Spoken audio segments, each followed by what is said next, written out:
ರಿಪೇರಿಗೆ ಬಂದಿದ್ದ ವಾಹನಗಳ ಟೈರುಗಳು ಹಾಗೂ ಬಿಡಿ ಭಾಗಗಳನ್ನು ಕದ್ದು ಪರಾರಿಯಾಗಿರುವ ಘಟನೆ ಚಿಂತಾಮಣಿ ಗ್ರಾಮಾಂತರ ಪೊಲೀಸ್ ಠಾಣಾ ವ್ಯಾಪ್ತಿಯ ಚಿನ್ನಸಂದ್ರ ಗ್ರಾಮದಲ್ಲಿ ನಡೆದಿದೆ. ಗ್ರಾಮದ ಮೆಕ್ಯಾನಿಕ್ ರೋಷನ್ ಸುಮಾರು 3 ವರ್ಷಗಳಿಂದ ಬಾಡಿಗೆ ಜಾಗದಲ್ಲಿ ಮೆಕ್ಯಾನಿಕ್ ಶಾಪ್ ಅನ್ನು ತೆಗೆದು ವಾಹನಗಳ ರಿಪೇರಿ ಮಾಡುತ್ತಿದ್ದಾರೆ.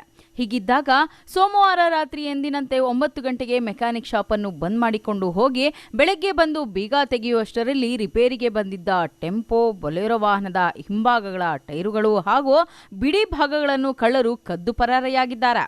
ಕಳ್ಳತನವಾಗಿರುವ ಬಗ್ಗೆ ಮೆಕ್ಯಾನಿಕ್ ರೋಷನ್ ಗ್ರಾಮಾಂತರ ಪೊಲೀಸ್ ಠಾಣೆಗೆ ಲಿಖಿತ ದೂರನ್ನು ನೀಡಿದ್ದು, ಸ್ಥಳಕ್ಕೆ ಪೊಲೀಸರು ಭೇಟಿ ನೀಡಿ ಪರಿಶೀಲನೆ ನಡೆಸಿ ಮುಂದಿನ ಕ್ರಮ ಕೈಗೊಂಡಿದ್ದಾರೆ. ರೋಷನ್, ನಾನು ಚಿನ್ನಸಂದ್ರ ಗ್ರಾಮದಲ್ಲಿ ಅಂಗಡಿ ಹಾಕೊಂಡಿದ್ದೀನಿ.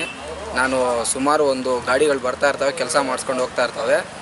ರಾತ್ರಿ 10 ಗಂಟೆಗೆ ಅಂಗಡಿ ಕ್ಲೋಸ್ ಮಾಡ್ಕೊಂಡು ಹೋಗಿದ್ದೀನಿ. ಮತ್ತೆ ಬೆಳಗ್ಗೆ ಬಂದು ನೋಡೋವರೆಗೂ ಟೈರ್ಗಳು, ಡಿಕ್ಸ್ಗಳು, ವೈರಿಂಗು, ರೇರೇಟ್ರು ಇಲ್ಲ. ಇದರಲ್ಲಿ 2 ಗಾಡಿಗಳನ್ನು ಕಳ್ತನ ಮಾಡ್ಕೊಂಡು ಹೋಗಿದ್ದಾರೆ. ಇದ್ರ ಬಗ್ಗೆ ಸ್ಟೇಷನಲ್ಲಿ ಕೂಡ ಕಂಪ್ಲೇಂಟ್ ಕೊಟ್ಟಿದ್ದೀನಿ. ಒಂದು ಬುಲೋರೋ 407 4 ಡಿಕ್ಸು ಟೈರು, ಬುಲೋರೋದು 3 ಟೈರು ಡಿಕ್ಸು, ಮತ್ತು 401 ರೇರೇಟ್ರು, ವಾಟರ್ ಬಾಡಿ, ವೈರಿಂಗ್ ಕಿಟ್ಟು. ಎಷ್ಟು 2 ಲಕ್ಷ ಆಗುತ್ತೆ. ಅದರಲ್ಲೇ ಸಂಪಾದನೆ ಮಾಡ್ಕೊಂಡು ದುಡ್ಕೊಂಡು ತಿನ್ನೋದು. ಅದರಲ್ಲಿ ಕಂಪ್ಲೇಂಟ್ ಕೊಟ್ಟಿದ್ದೀನಿ. ಏನೋ ಪೊಲೀಸ್ ಅವ್ರು ಸಹಾಯ ಮಾಡಿದರೆ ಅವ್ರು ಕಳ್ಳನ್ನ ಹಿಡ್ಕೊಂಡು ಏನೋ ಕಾನೂನು ಕ್ರಮದಲ್ಲಿ ಅವ್ರು ತಗೊಂಡ್ರೆ ನಮಗೆ ಸ್ವಲ್ಪ ಅನುಕೂಲ ಆಗುತ್ತೆ. Aslam Pasha, MMTV news, Chintamani.